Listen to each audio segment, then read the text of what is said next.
नमस्कार साथियों, एक बार फिर से आपका स्वागत है आपके अपने YouTube channel Chris Google study पर। पिछले चैनल में हम लेके आए थे आपके लिए विकारी शब्द में हमने पढ़ा था संज्ञा।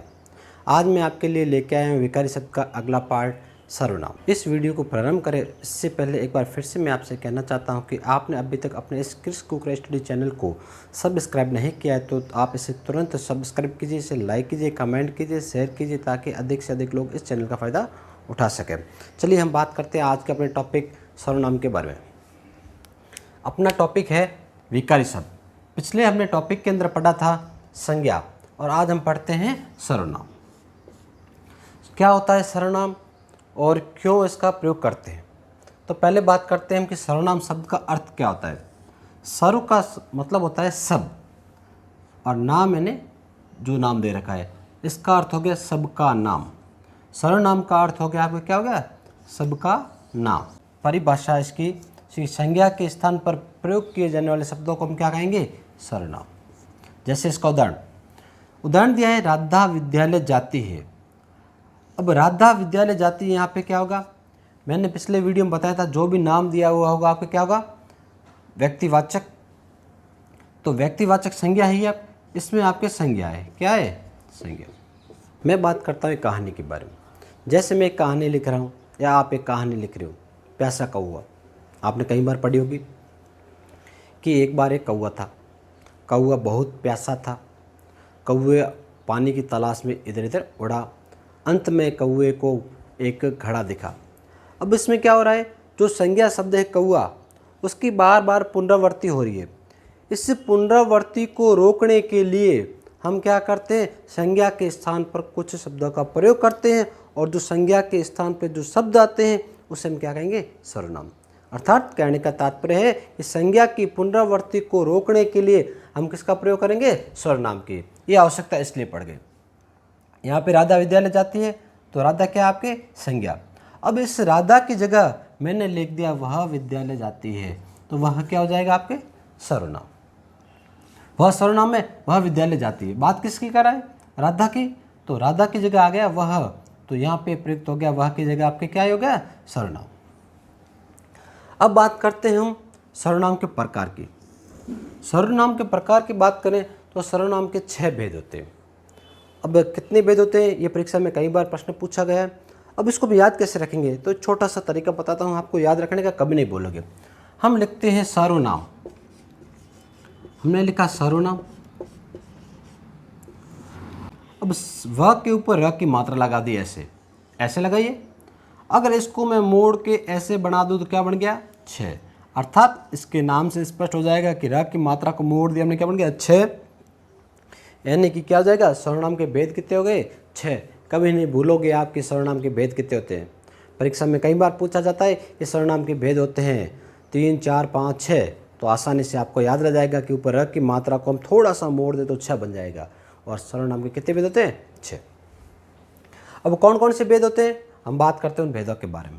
पहले दे रखा है पुरुषवाचक सर्वनाम। तो पुरुषवाचक सर्वनाम क्या होता है, बात करते हैं इसके बारे में। जैसा कि मैंने अभी आपको बताया कि सर्वनाम क्या होता है। सर्वनाम क्या होता है, संज्ञा के स्थान पर प्रयुक्त होने वाले शब्दों को क्या कहते हैं, सर्वनाम। अगर संज्ञा में किसी स्त्री या पुरुष का नाम दिया गया है और उसके नाम की जगह पे जो हम शब्द प्रयोग में लेते हैं, प्रयुक्त करते हैं, वो क्या होगा आपके पुरुषवाचक सर्वनाम। कहने का मतलब है कि स्त्री या पुरुष के नाम के जगह हम जो सर्वनाम प्रयुक्त करते हैं वो सर्वनाम क्या होगा आपके पुरुषवाचक सर्वनाम। हम देखते हैं इसकी परिभाषा को कि जिन सर्वनामों का प्रयोग स्त्री या पुरुष के नाम के स्थान पर किया जाता है उन्हें पुरुषवाचक सर्वनाम कहते हैं। पुरुष या स्त्री, नाम से स्पष्ट हो जाएगा, पुरुष या स्त्री के नाम के जगह प्रयुक्त किए जाने वाले सर्वनाम। अब इसके भी 3 उपभेद बताए गए हैं। कौन कौन से, उत्तम पुरुष सर्वनाम, मध्यम पुरुष सर्वनाम और अन्य पुरुष सर्वनाम। 3 भेद इसके बताए गए। अब उत्तम पुरुष, मध्यम पुरुष और अन्य पुरुष कौन कौन से, आपको एक सीधा सिंपल तरीका बताता हूँ। मैं बात कर रहा हूँ, आप सुन रहे हो, तो जो बात करने वाला होगा वक्ता, वक्ता हमेशा उत्तम पुरुष होगा। वक्ता से तात्पर्य बोलने वाला। आप सुन रहे हो तो आप हो जाओगे मध्यम पुरुष। सुनने वाला मध्यम पुरुष और कहने वाला उत्तम पुरुष। अगर मैं बोल रहा हूँ, आप सुन रहे हो, मैं किसी अन्य के बारे में बात कर रहा हूँ, तो क्या हो जाएगा आपके अन्य पुरुष। 3 तरीके बिल्कुल सिंपल है। वाक्य देखना है, बोल रहा है तो बोलने वाला हो जाएगा आपके उत्तम पुरुष, सुनने वाले की बात कर रहा है तो हो जाएगा मध्यम पुरुष, किसी अन्य के बारे में बात कर रहा है, कोई बाहर बैठा है उसके बारे में बात कर रहे हैं तो क्या हो जाएगा आपके वो अन्य पुरुष। अब उत्तम पुरुष में कौन कौन होता है, हम बात करते हैं कि उत्तम पुरुष में जिनका प्रयोग बोलने वाला व्यक्ति स्वयं के अपने लिए करता है उसे हम क्या कहते हैं, उत्तम पुरुष। जैसे मैं, हम, मुझे, हमारा, हमें आदि। आपको एक ध्यान रखना है कि अगर आपसे मैं एक प्रश्न करूं कि उत्तम कौन है, तो कोई ये नहीं कहेगा सामने वाला, कौन कहेगा, मैं उत्तम हूँ। तो मैं उत्तम हूँ, ये ध्यान रखना। उत्तम कौन है, मैं, यानी कि उत्तम पुरुष में कौन आएगा, मैं, और मैं का बहुवचन, मैं और मैं के पर्यायवाची और मैं का बहुवचन। अब मैं हो गया तो मैं का बहुवचन क्या हो जाएगा, हम। मैं से बन जाएगा मुझे, और मुझे से क्या बन जाएगा, हमारा और हमें। इस प्रकार क्या हो जाएगा, ये सारे किस में आ जाएंगे, उत्तम पुरुष में। इसके बाद हम बात करते हैं मध्यम पुरुष। जैसा कि मैंने अभी आपको बताया कि वे सर्वनाम जो सुनने वाले के लिए प्रयुक्त होते हैं उसे हम क्या कहते हैं, वो मध्यम पुरुष। जैसे तू, तुम, तुम्हें, तेरा, आप, आपका आदि। एक ही चीज़ ध्यान रखनी, मैं बोल रहा हूँ, आप सुन रहे हो। अब आप, आपके जितने भी पर्यायवाची है, आप शब्द के जितने भी पर्यायवाची है वो सारे क्या हो जाएंगे, मध्यम पुरुष। और उसका जो भी उसका बहुवचन है आपका, वो भी क्या हो जाएगा आपके मध्यम पुरुष। मैं बोल रहा हूँ, आप सुन रहे हो, आपको तुम भी कहते हैं, तू भी कहते हैं, तुम्हें भी कहते हैं, तुम्हारा भी उसका बहुवचन हो जाएगा। और आप शब्द है वो बड़े लोगों के लिए आदरणीय शब्द है आप। तो तू, तुम, तुम्हें, तेरा, आप, आपका, ये सारे क्या हो जाएंगे आपके मध्यम पुरुष। उसके बाद में बात करते हैं अन्य पुरुष। तो जैसा कि मैंने अभी आपको बताया कि वह सर्वनाम जो किसी अन्य व्यक्ति के लिए प्रयुक्त होता है। मैं बोल रहा हूँ, आप सुन रहे हो, बात किसी अन्य व्यक्ति के बारे में हो रही है। जो अन्य व्यक्ति होगा वो क्या होगा आपके अन्य पुरुष। अब आप ध्यान रखना कि उत्तम और मध्यम को छोड़ के जो बाकी बचेगा वो आपके क्या होगा, अन्य। अब इसमें क्या कौन कौन से आएंगे, वह का बहुवचन क्या हो जाएगा, वे, उन्हें, उसे, उसका, इसका आदि। एक ही चीज़ ध्यान रखनी है कि उत्तम पुरुष और मध्यम पुरुष के अतिरिक्त जो भी होगा वो आपके अन्य। नाम से स्पष्ट है। उत्तम कौन है, मैं के बहुवचन और मैं के पर्यायवाची, ये सारे आ जाएंगे उत्तम में। फिर मध्य में तुम और उसके पर्यायवाची और उसके बहुवचन क्या आ जाएंगे मध्यम। और उसके बाद में अन्य जो बचे हैं वो आ जाएंगे आपके अन्य में। यह, वह, ये, वे, इसका, उसके, जो बाकी बचा है सारे किस में आ जाएंगे आपके अन्य पुरुष में। ये हो गया आपके पुरुषवाचक सर्वनाम। अब चलते हैं हम दूसरे भेद के बारे में बात करते हैं। अब हम बढ़ते हैं निश्चयवाचक और अनिश्चयवाचक सर्वनाम। दोनों को तुलनात्मक रूप में पढ़ेंगे तो क्या होगा, आसानी से समझ आ जाएगा। निश्चय से आप जानते हो कि क्या होता है, कि यानी किसी निश्चित वस्तु का बोध कराने वाला सर्वनाम है वो क्या हो जाएगा आपके निश्चयवाचक। और अनिश्चयवाचक यानी कि किसी जो अनिश्चित वस्तु के बारे में बोध करवाए वो क्या हो जाएगा आपके अनिश्चयवाचक। दोनों को तुलनात्मक अध्ययन करना है तो पहले हम इसकी परिभाषा देखते हैं कि वे सर्वनाम जो किसी निश्चित व्यक्ति या वस्तु का बोध कराते हैं उसे क्या कहेंगे हम, निश्चयवाचक सर्वनाम। अनिश्चय दोनों के नाम से स्पष्ट है, निश्चय यानी कि निश्चित, अनिश्चय यानी अनिश्चित। अब निश्चित कैसे और अनिश्चित कैसे, तो इसमें क्या होता है निश्चयवाचक में कि पुरुषवाचक सर्वनाम से पहले यह या वह का प्रयोग किया जाता है। यह का प्रयोग किया जाता है निकटवर्ती वस्तु के लिए और वह या वे का प्रयोग किया जाता है दूरवर्ती वस्तु के लिए। जैसे हम देखते हैं कि यह, ये और वह, वे, वह होगा दूरवर्ती के लिए और निकटवर्ती के लिए यह। उदाहरण देखते हैं हम इसका कि वह मेरा घर है।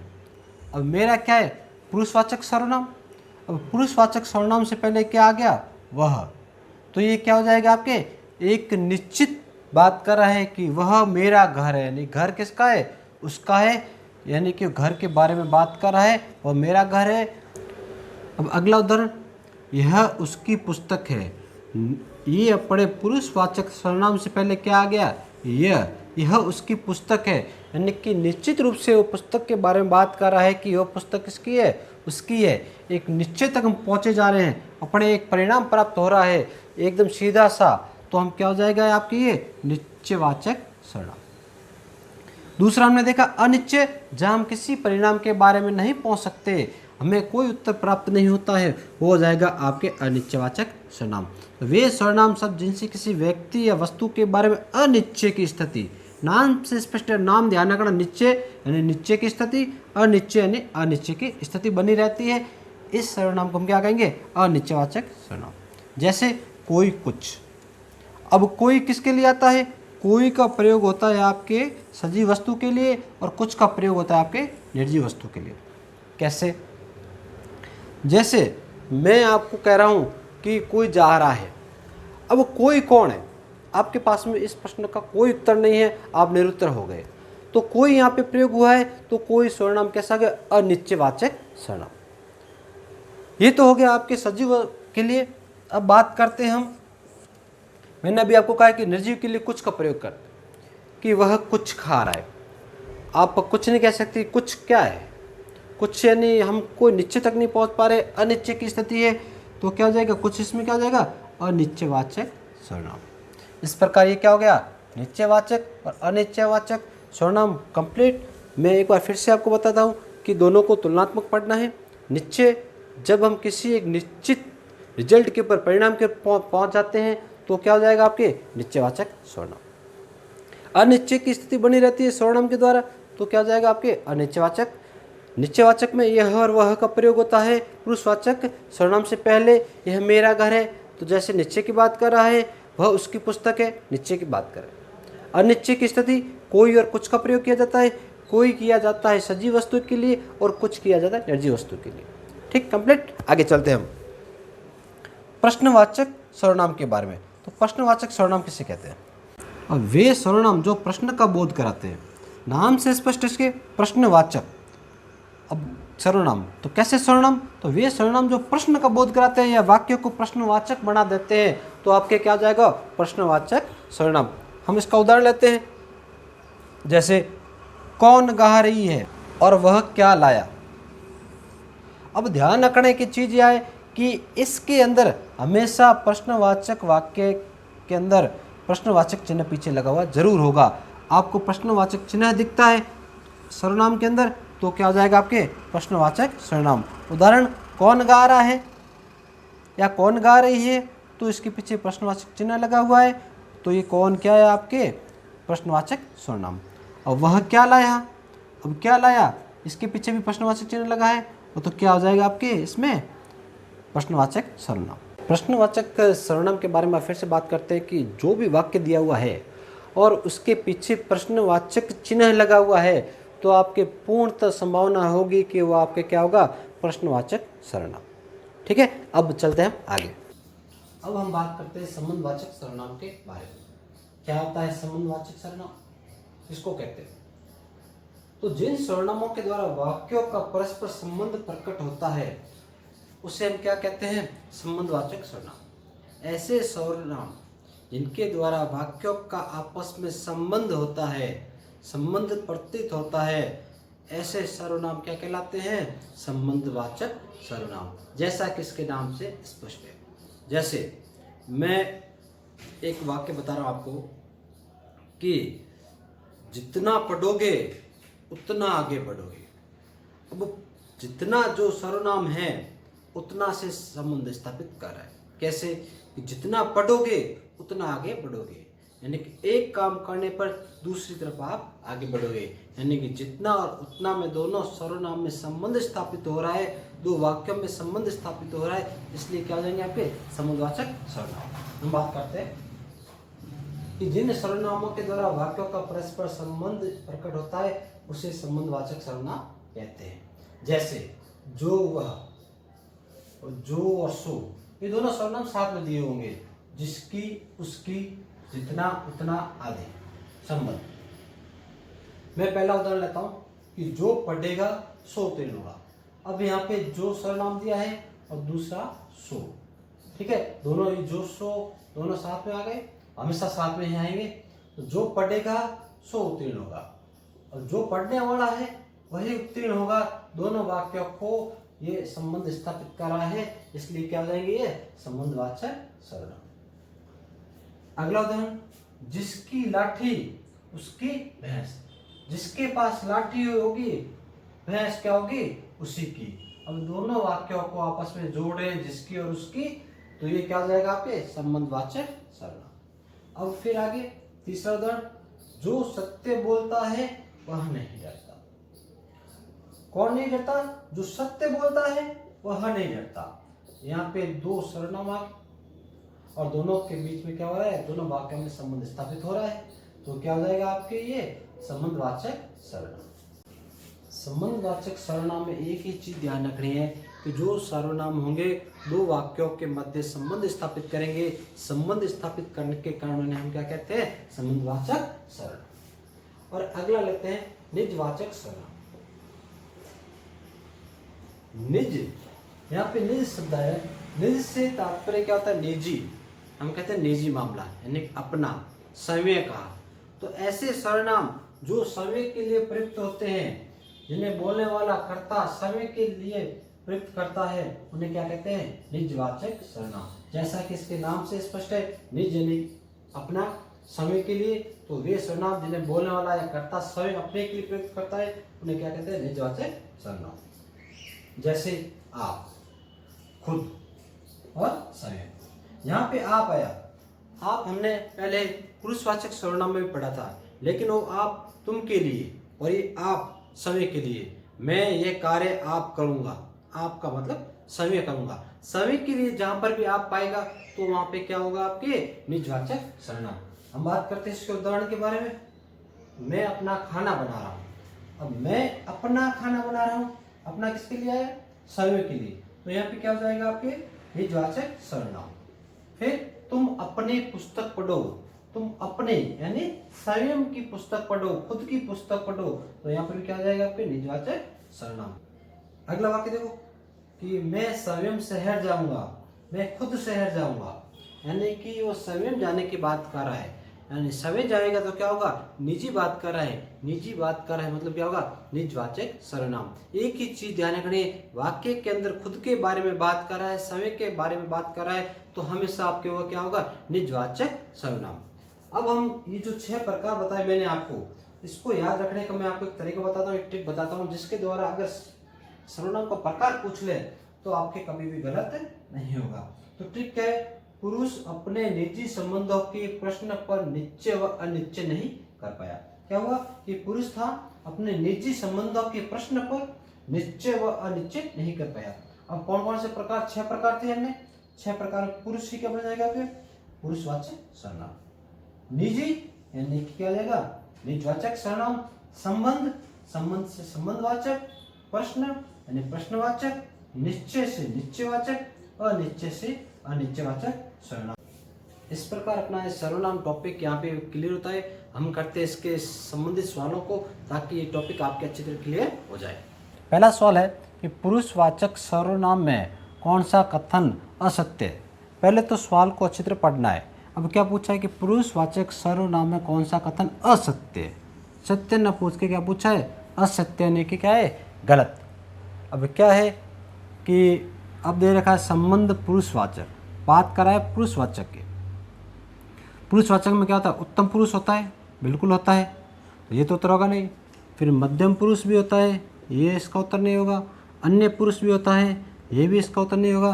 पीछे क्या बच गया, संबंध पुरुष, जो कि पुरुषवाचक में नहीं होता है, असत्य पूछ रहा है, ये गलत कथन है। इसका मतलब ये क्या आंसर हो जाएगा इसका, संबंध पुरुषवाचक सर्वनाम, यानी इसका आंसर क्या होगा, अ। दूसरा प्रश्न देखते हैं कि सामने जो घर दिखाई दे रहा है वह मेरा है।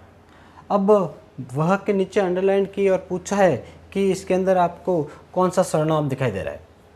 पहला दिया है पुरुषवाचक, और जैसा कि मैंने आपको ऑप्शन देख रहे हो उससे पहले बताता हूँ कि मैंने आपको कहा था कि पुरुषवाचक सर्वनाम से पहले यह या वह का प्रयोग किया जाता है तो निश्चित रूप से क्या होगा, आपके निश्चयवाचक सर्वनाम। यहाँ पर आपके मेरा से पहले वह का प्रयोग, मेरा क्या है, पुरुषवाचक सर्वनाम है, उससे पहले वह, मैंने जैसा कि आपको बताया था कि वह का प्रयोग होता है दूर की वस्तुओं के लिए, यानी कि वह मेरा है, यानी किसकी बात कर रहा है, घर की बात कर रहा है और वो कह रहा है मेरा है। ठीक है, वह आ गया निश्चित बात कर रहा है, तो क्या हो जाएगा आपके निश्चयवाचक सर्वनाम, जो कि इसमें दे रखा है। निजवाचक अपनी बात नहीं कर रहा है और न ही अनिश्चय बात कर रहा है, तो आंसर क्या हो जाएगा इसका, निश्चयवाचक सर्वनाम। इसके बाद हम बात करते हैं अगला सवाल कि निम्नलिखित में से अनिश्चयवाचक सर्वनाम है पूछा है।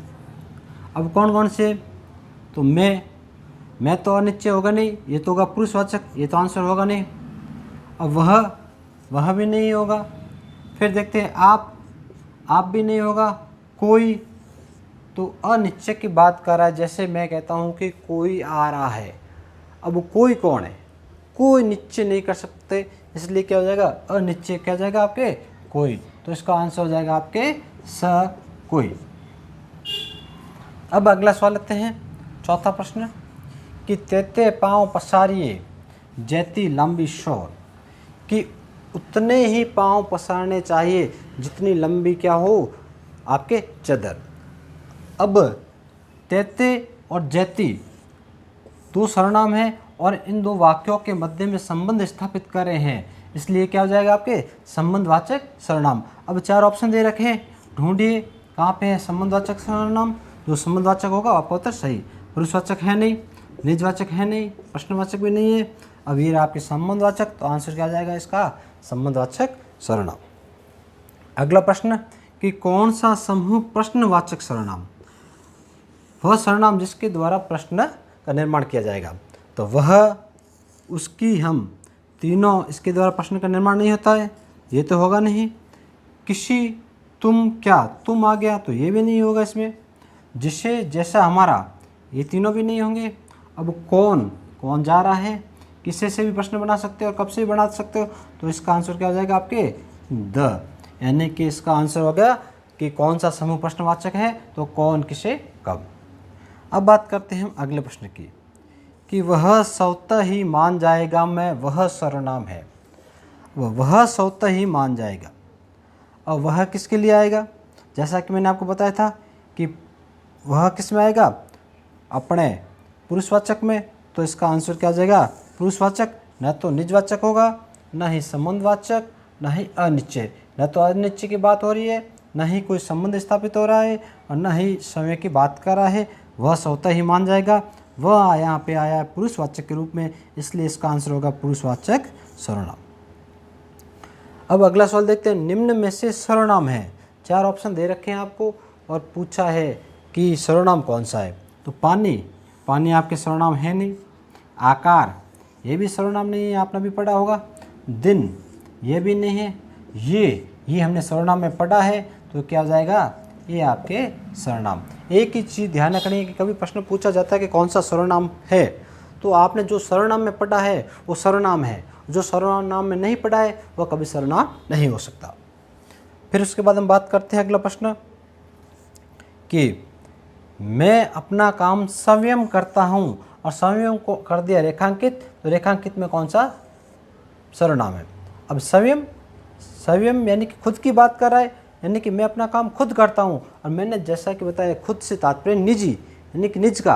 अब निजी कार्य खुद कर रहा है, तो क्या होगा आपके निजवाचक सर्वनाम। तो ढूंढिए निजवाचक सर्वनाम कहाँ है, संबंधवाचक तो है नहीं, पुरुषवाचक भी नहीं है, ये आपके आगे निजवाचक, और निश्चयवाचक आपके हैं नहीं, तो आपका आंसर हो जाएगा निजवाचक सर्वनाम। आज का टॉपिक यहीं पे क्लियर। तो उम्मीद करता हूँ कि आज का अपना ये वीडियो सर्वनाम से संबंधित आपको पसंद आया होगा, और यह भी आशा करता हूँ कि आपने अपने इस YouTube चैनल क्रिस कुकरेल स्टडी को सब्सक्राइब कर लिया होगा।